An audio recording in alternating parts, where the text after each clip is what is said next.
Tengan todos ustedes, queridos amigos y amigas. Sean bienvenidos a este canal de YouTube Nelter de la Cruz. No se les olvide darnos un like acá abajo, la campanita, píquenle, púchenle para llegar a más personas. Pues las preguntas Tercera. y respuestas. Empezamos con la tercera. Si ya hace poco preguntaron, espérense, ¿no? Bueno, pero va para la tercera. La tercera fila. Vámonos. Primero la compañera. Buenos días, señor presidente. Stephanie Palacios, de la agencia Sputnik. Consultarle sobre el bloqueo que presenta desde hace 60 años Cuba y que va a presentar un informe esta mañana en la ONU. ¿Qué opina sobre esta carta que mandaron 18 exmandatarios y exjefes de Estado de Latinoamérica y el Caribe sobre las consecuencias de estos bloqueos que ha hecho Estados Unidos contra la isla? Me gustaría saber su opinión sobre esto. Bueno, yo creo que es una infamia lo que se ha venido haciendo en contra de Cuba con el bloqueo del gobierno de Estados Unidos. Es una medida retrógrada, medieval, inhumana, porque no es posible que se aísle aún más a un país como Cuba o a cualquier otro país del mundo. Nadie tiene ese derecho a actuar como el gobierno mundial. Nadie. Los países somos independientes, somos libres, somos soberanos. Pero independientemente de eso, es una clara violación a derechos humanos, porque pueden haber problemas políticos, ideológicos, y el daño a la población, el daño a la gente. ¿Por qué tienen que padecer, sufrir quienes viven en un país que ha decidido mantener un sistema político de acuerdo a sus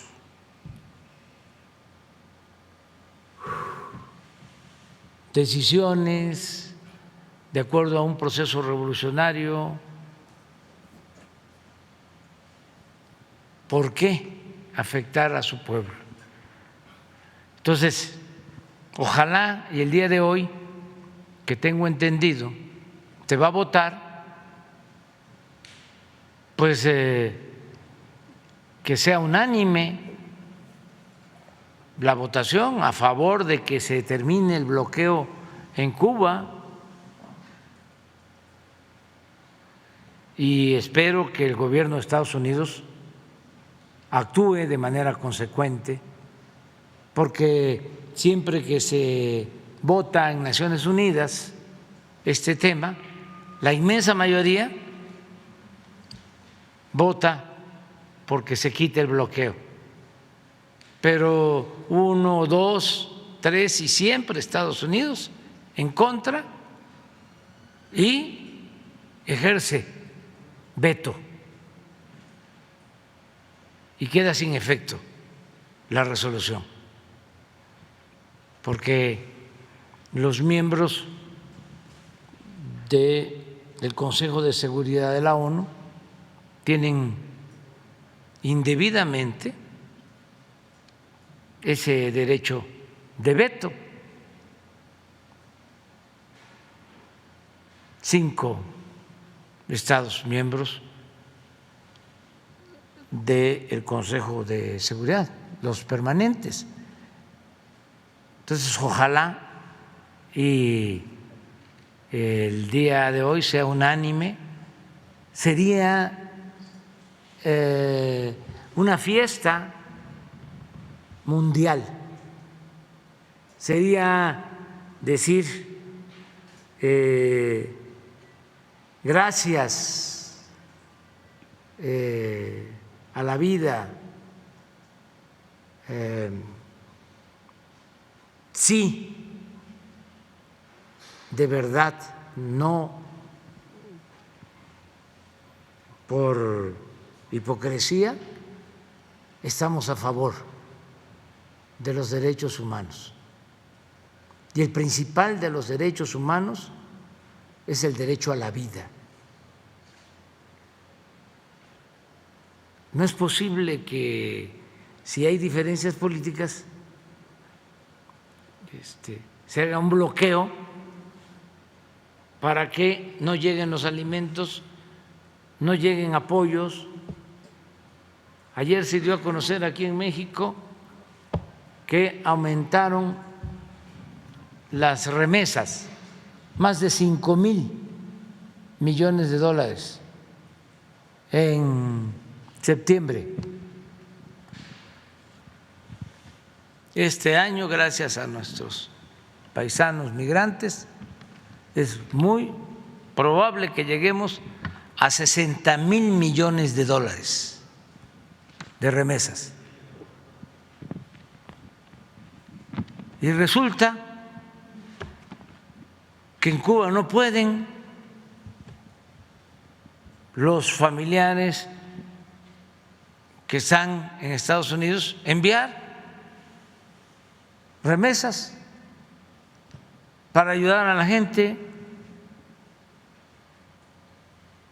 y no se pueden hacer operaciones ni siquiera para la compra-venta de alimentos por ese bloqueo injusto. ¿Y cómo se va a estar hablando de derechos humanos si no se actúa de manera consecuente?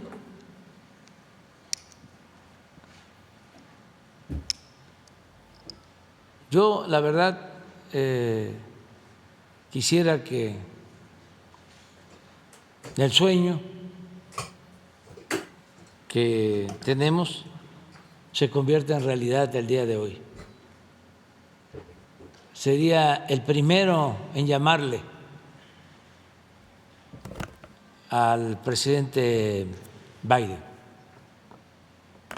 para que le transmitiera a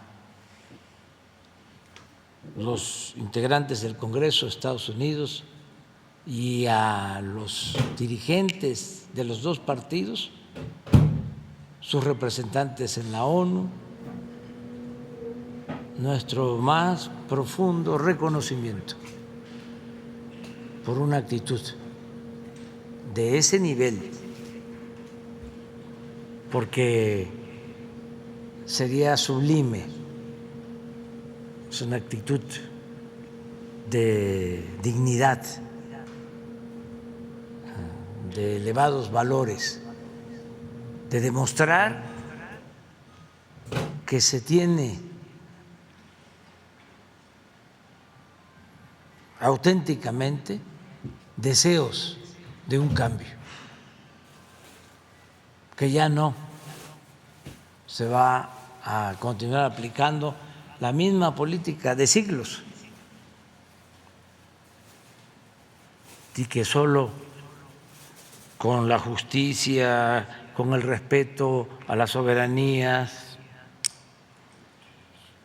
con la amistad y la cooperación entre los pueblos, se puede vivir en un mundo mejor y hacer realidad la fraternidad universal. Ese es mi punto de vista. Sí, en entrevista para Sputnik, el embajador de Cuba en México, Marcos Rodríguez, dijo que al menos son 12 millones de dólares diarios que por este bloqueo financiero, y con el huracán y con el tema del COVID y el conflicto de Rusia con Ucrania se ha agravado muchísimo. Entonces ellos piden que pues el fin a este bloqueo, como usted lo menciona, porque además quitarlo de la lista de los países terroristas, que eso también es algo que les ha afectado mucho a la nación cubana, y que aún así en esta entrevista que dio el embajador agradeció el apoyo de México, que durante estas afectaciones como la que fue la de Matanzas apoyó el gobierno de México a ese país. Nosotros vamos a seguir apoyando como lo han hecho también otros gobiernos, como lo hizo el presidente Adolfo López Mateos, cuando México fue el único país que se opuso a que Cuba se expulsara de la OEA. México fue el único país. Y nosotros vamos a seguir apoyando al pueblo de Cuba, al pueblo hermano de Cuba y a su gobierno, porque estamos en contra del bloqueo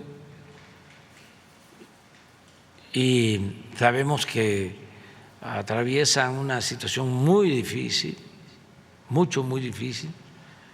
En efecto, cada vez que se necesita, nosotros ayudamos y lo vamos a seguir haciendo como lo hacemos con otros países, porque hablé de la fraternidad universal.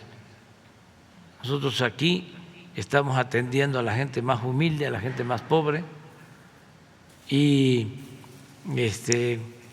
no queremos que solo nos vaya bien a nosotros. Queremos un país sin fronteras, un país fraterno, verdaderamente solidario.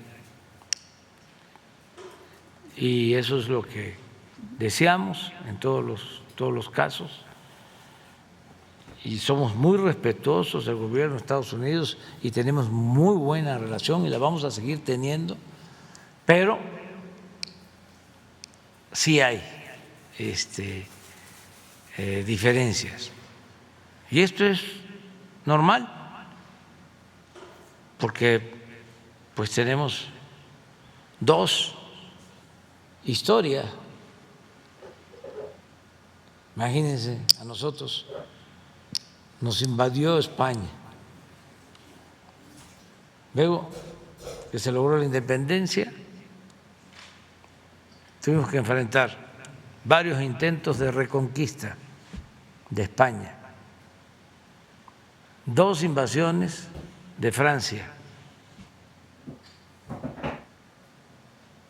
2 invasiones de Estados Unidos y una de ellas terrible, fue un gran zarpazo. Se apoderaron de más de la mitad de nuestro territorio. Entonces, aún con eso,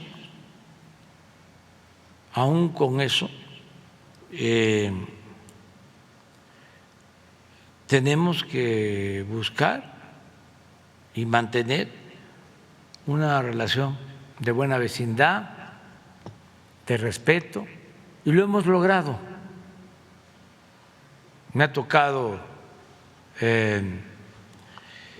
tratar con el presidente Trump y ahora con el presidente Biden, con los dos muy buenas relaciones, y 2 partidos, y 2 estilos. Estilos personales de gobernar, diría don Daniel Cosío Villegas. Y con los dos, una relación de respeto.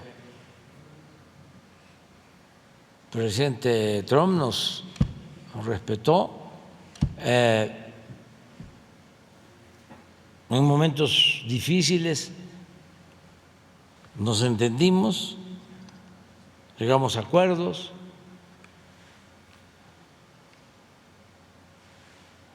no se cerró durante la pandemia la frontera, nos ayudaron a conseguir equipos médicos, vacunas. Cuando se decidió reducir la cuota de producción petrolera y nosotros no podíamos cumplir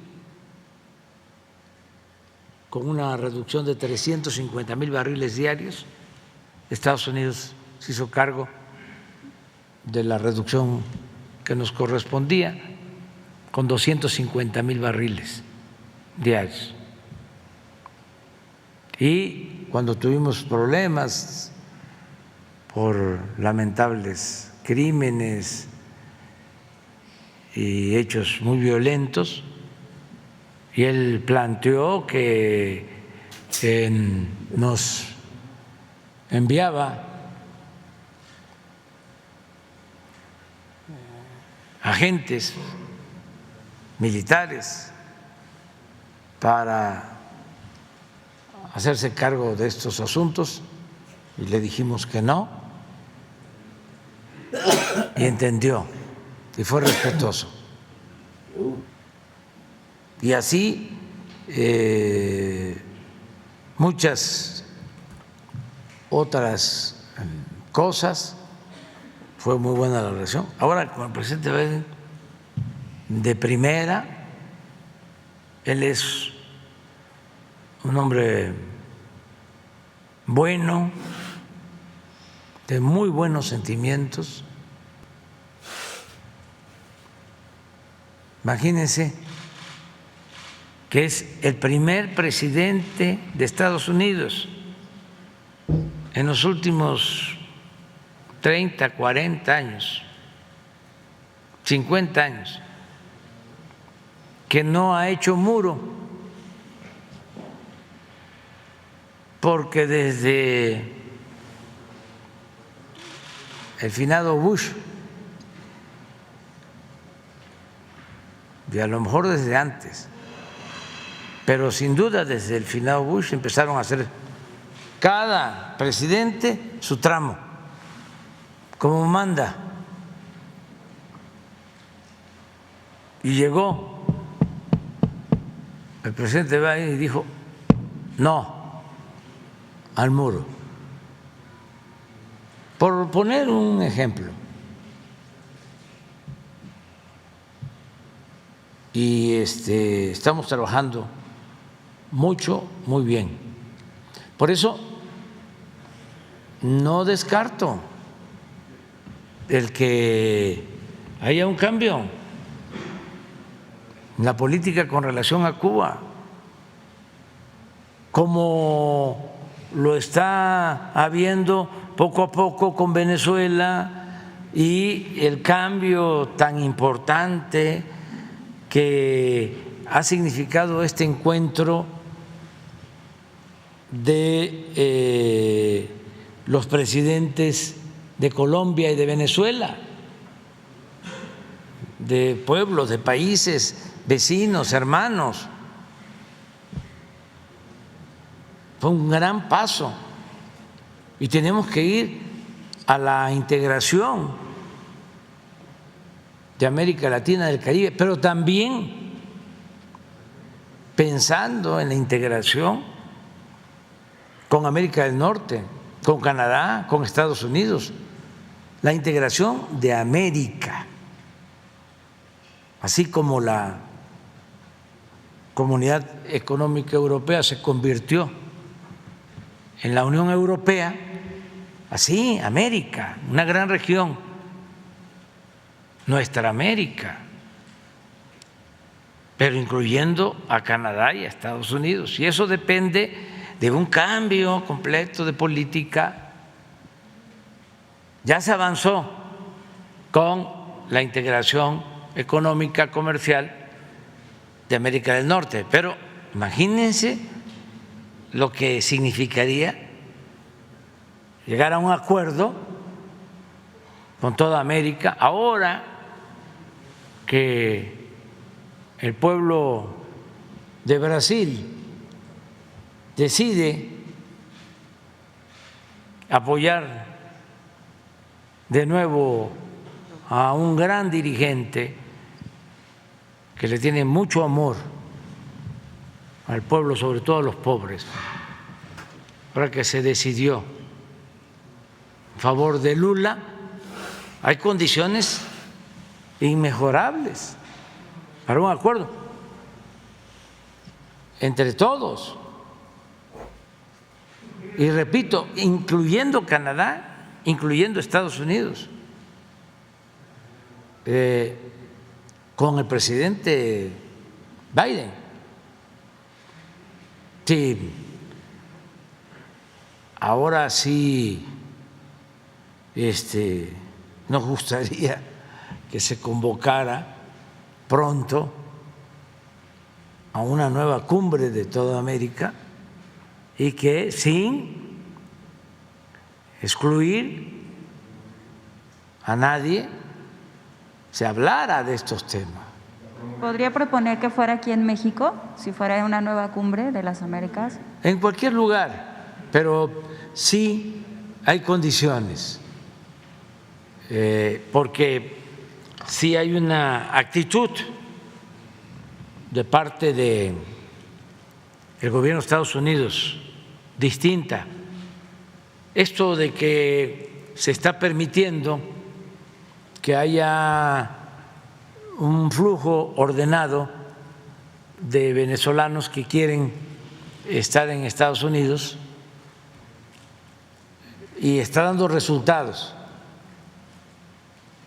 que nosotros lo estamos notando aquí, porque están haciendo sus trámites y ya hay un número importante que han obtenido o están por obtener sus visas temporales o sus permisos, que eso es lo que nosotros planteamos. Primero, que haya cooperación para el desarrollo. Si hay crecimiento en todos los países de América, si hay trabajo, pues vamos a poder enfrentar el fenómeno migratorio, porque la gente no abandona a sus pueblos, a sus familias por gusto, lo hace por necesidad. Entonces, vamos a que haya crecimiento, que haya bienestar en los lugares de origen. Ese es nuestro planteamiento y lo podemos hacer. Un plan de desarrollo para toda América, con todos los recursos que tiene América, con toda su potencialidad, su fuerza de trabajo, que es pues la mitad de lo que se necesita para crecer, para salir adelante, para que sea la región más importante del mundo, sin cerrarnos, sin guerras comerciales, nada más tener una relación más estrecha en lo económico, con respeto a la soberanía de los países. Entonces, eso sería muy importante, el lograr este acuerdo. Nos beneficiaría a todos y sobre todo pues es un beneficio para los pueblos.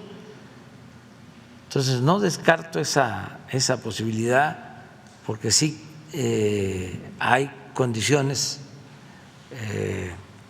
en el gobierno del presidente Biden, y por eso ¿qué tal? Que se consiga hoy que se acabó el bloqueo,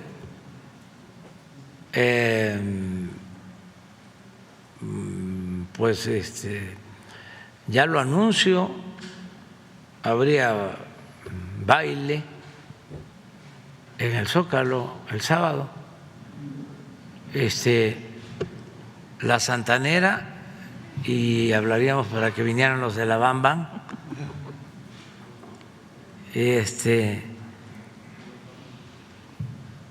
Y baile, ¿no? Bueno, eso es otro. Sí, en mi segunda pregunta, gracias, presidente. Quiero comentarle sobre un caso de un ex policía federal que se llama Jaime Galindo Hernández. Él tiene 59 años de edad y está en el Ceferezo 4 en Nayarit. Este ex policía federal fue acusado de evasión de reo y de no activar un código rojo cuando fue la fuga de Joaquín El Chapo Guzmán el 11 de julio del 2015.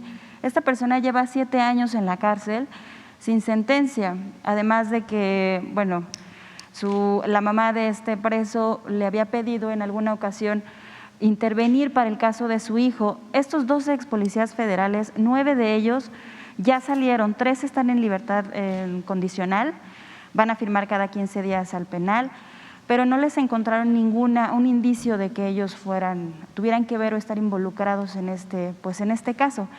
Además de que esta investigación que hizo Sputnik sobre este caso de la fuga de Joaquín y de estos ex policías federales, se buscó a Manelich Castilla, que era excomisionado en ese entonces de la Policía Federal, para saber sobre este documento que habían entregado ellos junto con el comisionado nacional de seguridad, que era Renato Sales, hoy procurador de Campeche, y que Manelich había sido secretario de Seguridad de Quintana Roo 4 días porque lo removieron del cargo, todavía no sabemos por qué fue la causa, pero cuando fue entre entrevista y le preguntamos sobre este comunicado conjunto de que era la Policía Federal, la Segov y Comisión Nacional de Seguridad, si ellos realmente tenían la obligación de activar este código. Dentro de sus funciones de estos ex policías no tenían por qué activarlo porque no era su responsabilidad, aunque se filtró los primeros días este video que mencionaron sobre que los ex policías escuchaban lo que había pasado en la fuga el 11 de julio, pues se había aparecido sin sonido. 3 meses después aparece en un noticiero de televisión, en Primero Noticias, con este conductor de noticias, Carlos Loret, con audio diciendo que ellos sí escuchaban lo que pasaba en este penal. Esta versión se confirmó con uno de los ex policías que está en libertad ahora y que trabaja en el gobierno. Y si ellos realmente escuchaban lo que sucedía en ese momento cuando estaban monitoreando, pues él dijo que no, que las únicas personas también que escuchaban eran las del CISEN, no escuchaban los monitoristas. Entonces, estas versiones y estas filtraciones a la prensa, señor presidente, han afectado también a personas que están ahora en la cárcel, que no tienen sentencia, como Jaime, que tiene 7 años y que, bueno, al final sus familiares tienen 2 años que no lo ven porque además cayó la pandemia de COVID y pues no pudieron ver. Su papá y su mamá fallecieron también, pues él no pudo, evidentemente no pudo despedirse de sus familiares, no tuvo ninguna comunicación. El caso es de que también se habló con la abogada de Joaquín El Chapo Guzmán, con Mariel Colón, desde Nueva York, para saber sobre este caso, porque Manelich Castilla había dicho que había una declaración de Joaquín diciendo que el mismo Joaquín había dicho que estas personas no tenían nada que ver en este caso, y se le preguntó a la abogada de Joaquín, Mariel Colón, si en realidad ellos tenían esta declaración o si sabían o tenían conocimiento de estos policías federales, y ella dijo que no sabían del caso, aunque la esposa de Joaquín Guzmán, Emma Coronel, pues había sido acusada por la participación de la fuga de Joaquín ese 11 de julio. Entonces, realmente, pues saber sobre qué está pasando. En ese entonces, pues estaba en la Procuraduría Raúl Cervantes. La familia ha estado durante 7 años buscando pues justicia. Entregaron aquí una hoja para pues que usted supiera del caso. Ya cuando era presidente lo recibió Leticia Ramírez, que ahora pues ya es secretaria de Educación Pública. Tienen ese acuse recibido, pero también lo recibió el caso, un acuse, la Fiscalía General de la República.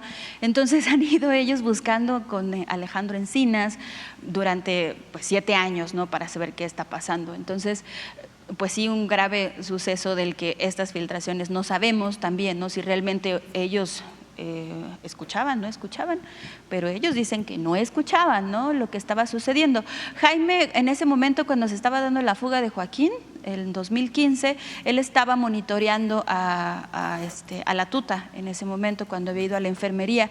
Nosotros en Sputnik tenemos una carta de puño y letra de Jaime en la que escribe por horas todo lo que había sucedido y lo que él veía en el monitor cuando la tuta estaba yendo a la enfermería. Él había solicitado información, la enfermería nunca dio ninguna explicación. Ellos tenían que resolver por qué lo habían llevado a la enfermería. Hasta que regresó a su celda en tratamientos especiales fue que pudo saber, aunque no le entregaron bien el informe. Él se dedicaba a realizar informes, él no estaba viendo directamente si Joaquín se había fugado. En ese momento, cuando Joaquín se estaba fugando, él estaba viendo cómo iba la tuta a la enfermería. Entonces, sí es una cuestión en la que pues él tampoco tenía ninguna responsabilidad. La persona que estaba viendo el monitor, él ya salió libre. Entonces, estas personas 9 que ya son en libertad, 3 en condicional y 3 todavía continúan en este penal en el Rincón, en Nayarit. Y yo tengo esta carta que firmó su hermano, Guillermo Galindo, que también fue parte de la Policía Federal, ahora extinta, que también ellos mencionan, nosotros nunca vimos que ningún funcionario de alto nivel, como en ese entonces estaba Alejandro Rubido, Miguel Ángel Osorio Chong como secretario de Gobernación, que ahora es el senador del PRI, pues ninguno de ellos tuvo responsabilidad de este hecho que pasó el 11 de julio y que ya purga Joaquín Guzmán, lo era una sentencia en Estados Unidos, ¿no?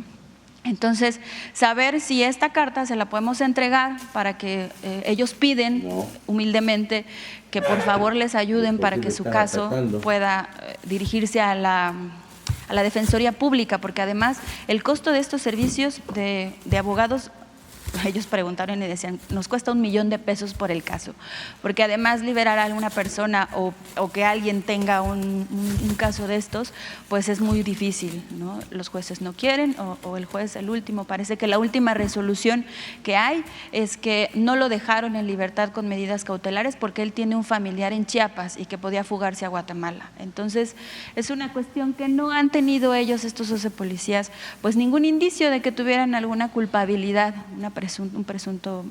una responsabilidad. Se preguntó por eso a la abogada Mariel Colón, a Renato Sales, que ahora es procurador, y fiscal de Campeche, Manelich, y a las personas involucradas. Y también otro caso similar que pasa también en Aguascalientes con Óscar Fernando González, igual un empresario que fue detenido ahí en Aguascalientes y que también por una cuestión política con el exgobernador Martín Orozco, que también suceden estas mismas cosas, que o les fabrican algún delito, y también la familia ha buscado una intervención del gobierno federal para saber pues qué es lo que pasa en estos casos, ¿no? Porque esta persona también lleva 2 años sin sentencia en la cárcel y que también pues no pasa nada, ¿no? O sea, una cuestión política, una cuestión que pues igual no hay ninguna responsabilidad, pero por cuestiones, ¿no? Es un empresario y pues está en la cárcel todavía, ¿no? Entonces me gustaría, por favor, su opinión sobre este caso,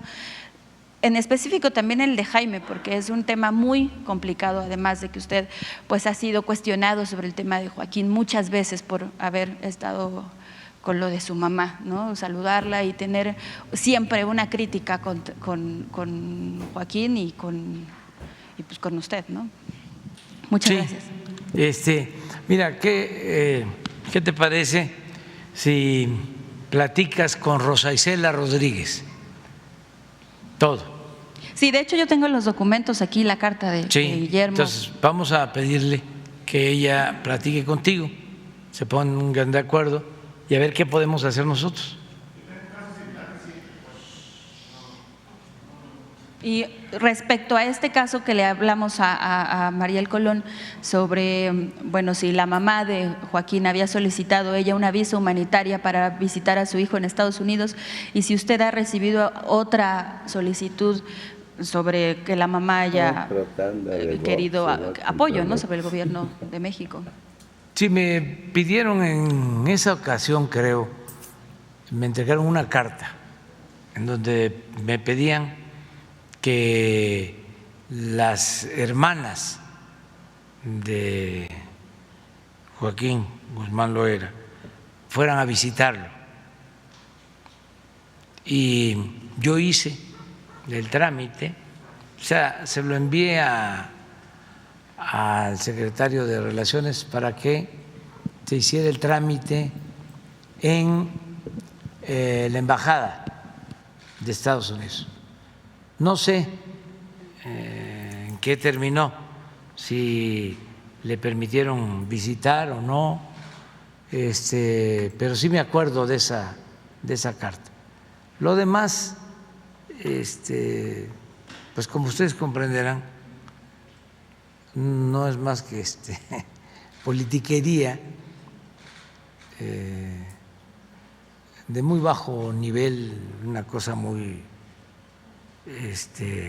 corriente, en la que están ya metidos hasta supuestos periodistas de renombre, pero como no tienen nada, el otro día estaba yo viendo, hay dos señores ahí, grandes en el Face, uno que ya mencioné aquí, señor creo que Gutiérrez, Eric, sí, muy bueno, creo que él, pero hay otro que tiene un nombre como extranjero, que te dije que si lo buscábamos, también se ve una persona mayor, los dos muy inteligentes, pero uno de ellos, a ver si no lo tienes, es Eric Gutiérrez, a ver, creo que ayer o antier sacó algo de un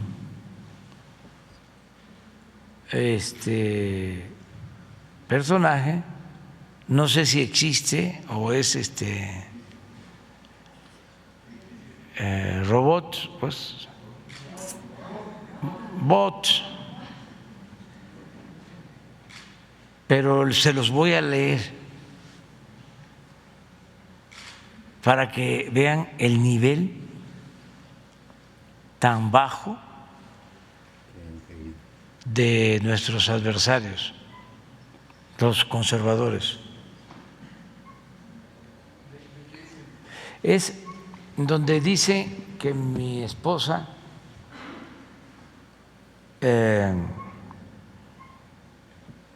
Rocío, que falleció, como se apellidan Beltrán,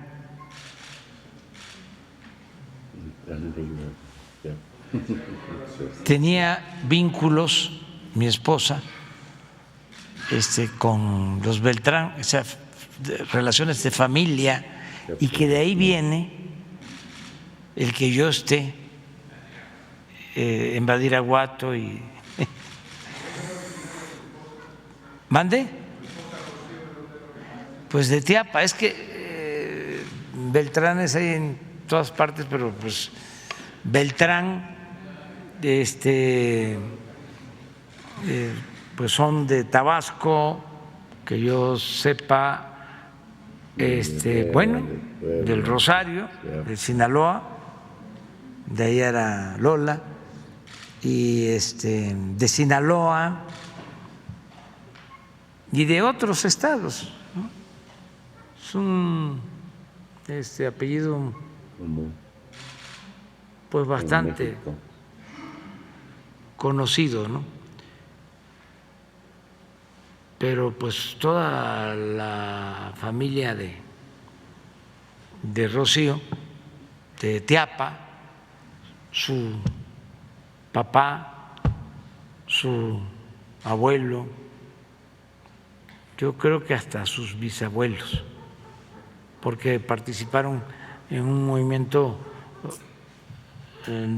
durante la Reforma, o sea, mediados del siglo XIX,